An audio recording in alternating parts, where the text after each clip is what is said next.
I kind of wonder how many people are still continuing to watch this, because my girlfriend, yes, I have a girlfriend, guys. She's still watching this. Well, she's been up to, I'm recording this after I upload episode 3, so I don't know if she's still watching it. If you still are, well, you're awesome. Shout out to my girlfriend. She's Detective Girl of 96. She doesn't do much on YouTube, but still, she does some stuff. She's like, oh my gosh, she's like seriously, she's awesome. That's all I'm gonna say. And well, it kind of obvious what she wanted to do, but yeah, I'm not gonna tell it. She looks up at me, answering my confusion by smiling like she just pulled the greatest prank of her life. Her small tongue darts out from her lip to lick away the less tasty remains around her mouth. That tongue was just licking the thoughts and the worrying jolt of pleasure to my brain.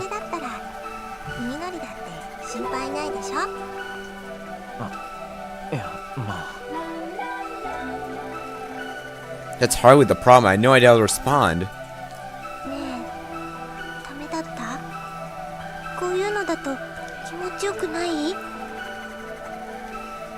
Hearing the son nervous inside his voice, I hastily stammer. Yes, we are having this conversation. I bet you guys always have this conversation when you do this stuff with your lover. Not even gonna say it. In fact, it felt so good I thought I'd go crazy.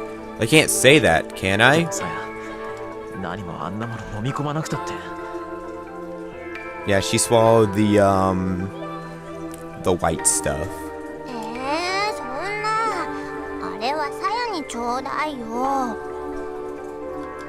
Suddenly distraught, Saya queened like a child just had her candy stolen.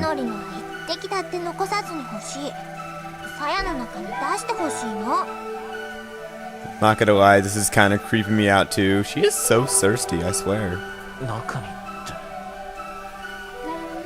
So Saya really does want to bear my children? I'm not immersed in the idea. I still think it might be too early, of course. Doing that much and worrying about my reputation now, as soon as Saya and I will be left alone, I even welcome it. However, that only explains her appetite for normal. I still don't know why she wants to swallow of all sayings during... Well, I suppose that's what impure taboo differ from person to person. And I can't simply apply normal values to Saya.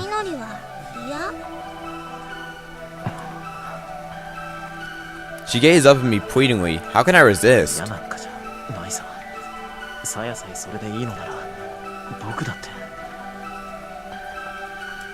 Saya smiles relief and barrels continually into my chest. Aww. I don't care. I love this couple. I don't care. I don't care if anyone is like, I don't agree with you. I love this couple. I don't care anymore. With her body draped over mine, I became more aware of how light and delicate she is. Can this tiny girl and I really live as husband and wife? I feel a pang of self-loathing at the question. How can I still be afraid after all that's happened? Saya's feelings are so earnest. How can I not accept them? I need to resolve once for all to rid myself of the useless trapping of morality. Saya and I are all that matters. There's no point worrying about what others think anymore. Oh, I suppose I just should talk to Saya's guardian, of course. I need to find Dr. Ogai as soon as possible. By the time I drift to sleep in exhaustion, comforting embrace, all doubts about Saya's action have vanished from my mind. Whatever the case, all that matters is that she returned to me. And in fact, she sucked her well. You know. 2 o'clock. For Suzumi Yosuke, this is the most fulfilling time of day. After seeing his wife and daughter taking off, taking care of the morning chores and eating a luxury lunch, it's finally time to sit down at his easel. I have a lisp, okay? He's not a particularly popular painter, and he would not only have an reputation he was hunting for money. However, the design work he does on the side ensures that there's always enough to support his daily lifestyle. Alongside salary, his wife earns working for a magazine. They're able to pay their mortgage and send their daughter to school, and still have plenty left over. Yosuke's life is perfect, leisurely and absent of want. He loves his house, serving as a symbol of his success. He mows the lawn, polishes the window and floors, and cleans the kitchen, toilet, and bath. He feels the same joy as he does when washing his own body. Okay, kind of personal. Does he know the length of fingernails, the time since his last meal? He knows everything about his house condition, the status of every door, the freshness of every flower, the amount of ice in the ice tray, every last detail. This is his pride when he sits in the studio, smelling the turpentine and knowing that element of his house in perfect order. He feels the ultimate satisfaction. I feel like irony is about to be like, Shimon! Not really karma. I guess that's why, like, Saki's... Not Saki, that Yosuke was all like, hey, you want me to clean your house? Because it looked really crappy. He must be OCD or something, I swear. While trying to find the right combination of plants on his palate... Oh, I'm not on ours. He suddenly feels thirsty, but as soon as discovered there isn't much of orange juice left in the refrigerator. In fact, about time to stoke up on the bath addictive and powdered soap. He could everything in the supermarket, and when he goes to shop for dinner, it'll probably be quite heavy. Now then, where should I leave to go shopping? As he pondered his dilemma, he heads downstairs to the kitchen. Just then a breath of air tickled the back of his neck, bringing him to the halt in the middle of the hallway. A breeze. Impossible. Everyone in the house is closed. Yosuke shut them himself during his morning cleaning. Yosuke enters the living room, searching for the source of the breeze. Something stinks. The same pungent smell is filled with swamp like that emanated from Sakisaka house. The window facing the yard next door is open. Its current blows seem flowing in a gentle breeze. There's a hole in the glass hole next to the lock. It looks strange, like it was melted by some chemical instead of broken. Someone had to reach through the hole to unlock the window. Yosuke stands paralyzed, his heart pounding with anger and fear. He listens carefully, but hears nothing. Perhaps the intruder has already finished his business and left. But a girl wouldn't have left this room untouched, would he? Maybe he heard Yosuke coming and hid. Somewhere nearby. Yosuke realized that his still wet palette knife is right in his hand. He must have forgotten to put it aside going downstairs. He stared knowing at the knife for a moment, and inside is not enough protection. As he grabbed the ashtray sitting on the top of the table, made of a thick, solid glass, it's big and heavy enough to serve as a weapon. The home that he thought of as part of himself now seems utterly alien. Keenly aware of something of his heart, Yosuke looks around the living room and sees that it used to be that he can use as a hiding place. The intruder might have gone either to the guest room or through the dining room to the kitchen. The kitchen close to the stairs. If it had movement, Yosuke would have noticed it when he came down, which means that the guest room is the most likely place. He shovels over to the guest door and proceeds to slide it open. What is that stench? Could the breeze load carry something so foul? Is it the odor is coming from inside the room? He raised his ashtray and throws open the door. Where's the paper bowl? The star-matted Japanese-style room is empty. There was a closet, but no one could fit in there, so the intruder already left. Yosuke relaxes. He thought of sudden relief coming over him. And that is when something seizes his ankle. You can see freeze in shock. The leg yanked out from under him. Sent him crashing to the floor. Stars explode behind his eyes as his head smacks across the door rail. The hand, if it was called that, wrapped around Yosuke's ankle, extended all the way back to beneath the living room sofa. There are barely 5 centimeters between the sofa and the floor, but the intruder is able to hide in that tiny place. It can't possibly be human. Before the screaming, Yosuke can regain his footing. Countless hands like Abengage to seize his arm and legs, rendering him helpless.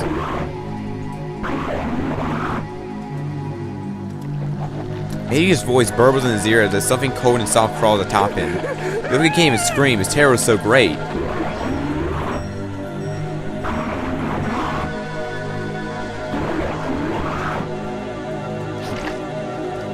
Thin tuber-like appendages penetrate his ears and nose, wriggling deep into his skull. Right before the sensation drives him mad, Yosuke loses consciousness. Okay, what just happened?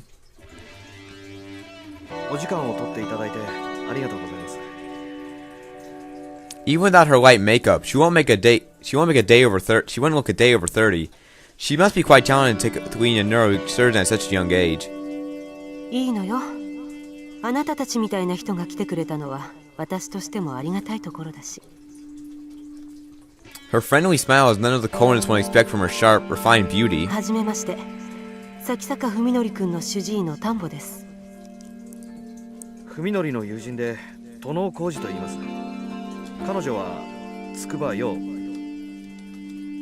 Yoko's a quick bow, expression apologetic. When they arrived at the University Medical Center not to see Fuminori's doctor, Cody and Nobi prepared for rejection. They hadn't expected the ease when their case was granted. 崎坂君の件について話が聞きたいっていうことだけど、それは私の方でも同じでね。はあ。彼、一昨日の診察に来てくれなかったのよ。留守電に入れた伝言にも返事がないし。2 days ago, same day Fuminori was searching at the abandoned house. Koji frowned. What was important enough to keep him well off his 彼 appointment? 学校ではどんな様子？どうもこうももうめちゃくちゃです。 Seeing Yo's shoulder jerk at the corner of his eye, Koji rejects not choose his words more 事故 carefully. の前とまるで人が違ったみたいに見えます。僕たちもいろいろとどうしていいかわからなくて、それで今日は先生の話を伺えたらと。あなたたちも医大生？え、はい。彼のカルテ見てみたいと思う。見せてくれるんですか、そんなもの。 Dr. Tombo regards him silently for a moment. それも病院には無断でね。一昨日の晩、この病院に誰かが押し入ってね。保管庫から咲坂君のカルテを盗んでいったの。本当ですか？ She stares hard at the astonished students and shakes her head with a tired smile. まあ、あなたたちは無関係そうね。ちょっと安心したわ。当たり前です。でも犯人は咲坂君の容体に興味があるか、それとも彼の治療記録を消したかったのか。いずれにせよ彼に関わりのある人間としか思えないわ。はあ。 An ominous thought flashed through Koji's mind. It couldn't have been Fuminori himself, could it? Koji looks at Dr. Tombo and finds her staring right back at him. Her expression grays. He realized that she might be harboring the same suspicion. あなたには他に心当たりはない？咲坂君の知り合いでそういうことをやりかねないような人。 Perhaps Dr. Tombo didn't have anyone in mind when she asked, but Koji's mind immediately flew to the eerie house to which Fuminori led him. 知り合いだか何なのか自分にもよくわからないですが、多分医者か医学関係の人で。 Koji stops speaking as he sees a dramatic change that has come across Dr. Tombo's face. ご存知なんですか？咲坂君がその男といつどうやって知り合ったのかわかる？いえ、こっちが知りたいぐらいです。先生、一体何者なんですか、あの鴎外っていう人は。 After remaining silent for some time, Dr. Tombo loses a heavy sigh. いいわ。その気になれば簡単に調べがつくことだし。鴎外正彦はうちの大学にいた教授よ。いろいろと不祥事があって半年以上前に免職になったけど。不祥事って一体何を？そこから先は部外者に話せることじゃないわ。どのみち咲坂君には何の関係もないことよ。 Koji had no argument to which answered Dr. Tombo's flat rejection. However, he can't get the feeling that Ogai person is the key to unravel the mystery surrounding Fuminori. 先生、もしかしたら咲坂文則は刑事事件に関わっているかもしれないんです。 At the sudden declaration, both Yo and Dr. Tombo raised their どう eyebrows. いうこと？彼を訪ねていったっきり行方不明になってしまった人間がいます。もちろん文則は否定していますが。それってもみちゃんのこと？ Koji was unable to bear the shock in Yo's voice. つくば、君には言えなかった。 Dr. Tombo was frowning, her expression even more serious than そ before. の鴎外という人物が今文則の関心の焦点になっているらしいんです。彼が何者で文則が彼の何について探っているのか、それが分かれば少しは事情が見えてくるかもしれません。お願いです先生、教えてください。 Dr. Tombo hesitated for some time, refused to make eye contact, but she finally shakes her ごめ head. んなさい。こればかりは私の一存で話せる事柄じゃないの。先生、でも少しだけ待って。私は私なりにいろいろと調べてみる。お願いします。 Cody's out of options. All else left to trust this young doctor. It's frustrating, but a friend writes only to go so お far. 互い携帯の番号を交換しておきましょう。何か分かったら連絡するわ。あなたたちも何か新しい動きがあったらすぐに私に教えて。ええ。 「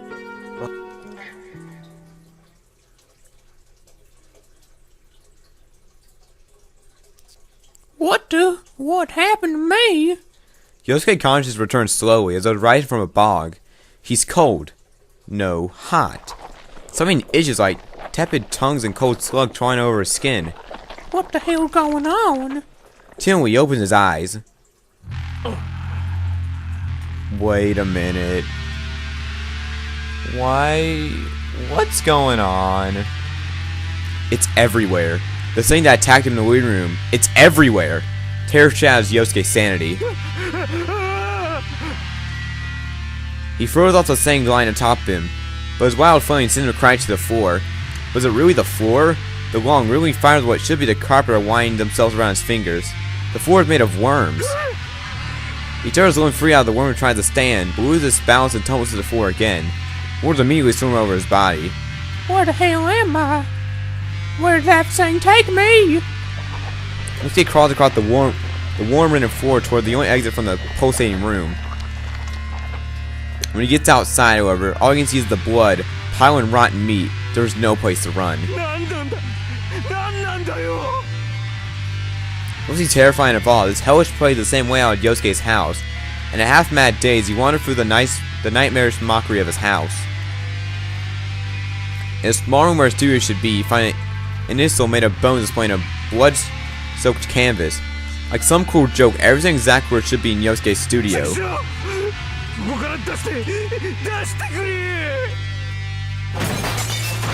Howling, Yosuke lashes out at everything within reach. He feels a bone shattered, driving splinter into its fist. He feels the pain but does not wake from the nightmare. If this isn't a dream, then what is it? When his strength gives out, Yosuke falls to his knees, sobbing. For the first time in his life, he prays to the gods. The sound of a door opening and closing grates on his ears. Downstairs, the front door. Somebody is here. Yosuke turned with the blood-screaming sound. Hit that thing again. The monster has returned. Oh god, wait a minute. Somebody gave him this vision. And that's his wife and his daughter. Oh my god, Yosuke, what are you gonna do?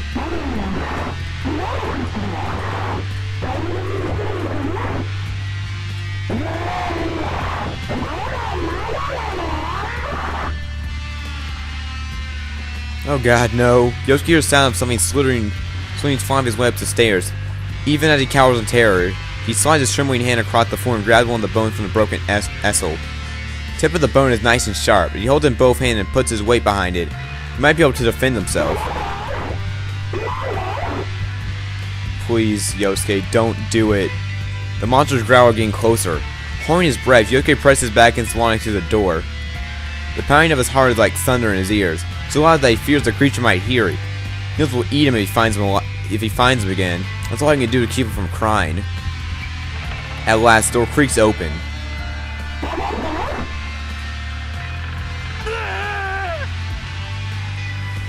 Ooh, let's see what Yosuke's gonna do in the next episode, guys. Yeah, it's kind of a cliffhanger, but get used to it.